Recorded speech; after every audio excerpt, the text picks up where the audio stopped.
আজ আমি বানিয়ে ফেলেছি 9 রকমের ডাল দিয়ে মিক্স ডাল তড়কা। চলুন কি কি ডাল নিয়েছি বলে দিই। ব্ল্যাক মুগ, সোনা মুগের ডাল, গ্রিন মুগ, চানা ডাল, রেড চানা, মুসুর ডাল, রাজমা, কাবলি চানা আর অড়হর ডাল। এবার এই ডালগুলোকে একটা পাত্রে নিয়ে জল দিয়ে ওভারনাইট ভিজিয়ে রেখেছিলাম।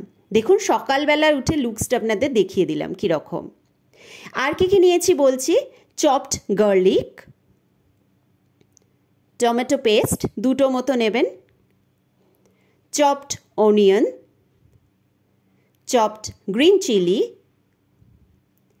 তেজপাতা, শুকনো লঙ্কা, একটু চপড করা কোরিয়ান্ডার লিভস আর গ্রেটেড জিঞ্জার।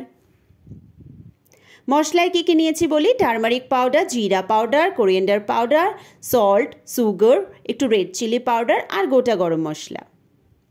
এবার প্রেশার কুকারে 2 চামচ মতো তেল দিলাম, তাতে গোটা গরম মশলা ফোড়ন দিয়ে চপড করা অনিয়নগুলো দিয়ে দিলাম আর গ্রেটেড জিঞ্জারগুলো দিয়ে একটু নাড়াচাড়া করে নেব 2 মিনিট। তারপর এতে অ্যাড করছি সল্ট আর টারমারিক পাউডার। এটা দিয়েও আর হ্যাঁ টমেটো পেস্টটা দিয়ে এটা দিয়েও 2 মিনিট মতো এরকম নাড়াচাড়া করে নেব। এরপর বাকি যা মশলাগুলো আছে ইনক্লুডিং সুগার সব দিয়ে দিলাম, দিয়ে অল্প একটু জল দেব যাতে মশলাটা পুড়ে না যায়, দিয়ে এটাকে একটুখানি প্রেশার কুকারে ঢাকনাটা লাগিয়ে দেবো, সিটি যেন না পড়ে, একদম হালকা করে লাগাবেন। এই দেখুন মোটামুটি মশলাটা ভাজা হয়ে গেছে। এবার ডালগুলোকে অ্যাড করে দিলাম। এরপর চপড গ্রিন চিলিটা দিয়ে দিলাম, দিয়ে জল দিয়ে প্রেশার কুকারে ঢাকনা লাগিয়ে 5টা সিটি দেব। তারপরে দেখুন খুলে আপনাদের দেখাচ্ছি।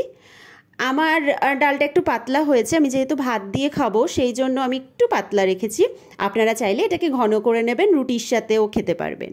আর তাছাড়া এটা শুধুও খাওয়া যেতে পারে, সুগার রুগীদের জন্য তো ভীষণ ভালো। একটু পাতিলেবুর রস, একটু পেঁয়াজ কুচি দিয়ে খেতে পারেন। আচ্ছা কোরিয়ান্ডার লিভসটা কিন্তু অ্যাড করে দিলাম ওখানে। এবার কড়ায় তেল দিয়ে চপড করা গার্লিক, শুকনো লঙ্কা, তেজপাতা আর হ্যাঁ একটু গোটা জিরে দেবো। জিরেটা আমি একটু পরে দিই যাতে কালো হয়ে না যায়, খুব বেশি কালো হয়ে পুড়ে গেলে কেমন লাগে না। তো এটাকে একটু ফ্রাই করে নিলাম, নিয়ে এবার এটাকে আমি ওই ডালে এবার তড়কা দিয়ে দিলাম। ব্যাস আমার মিক্সড ডাল তড়কা রেডি।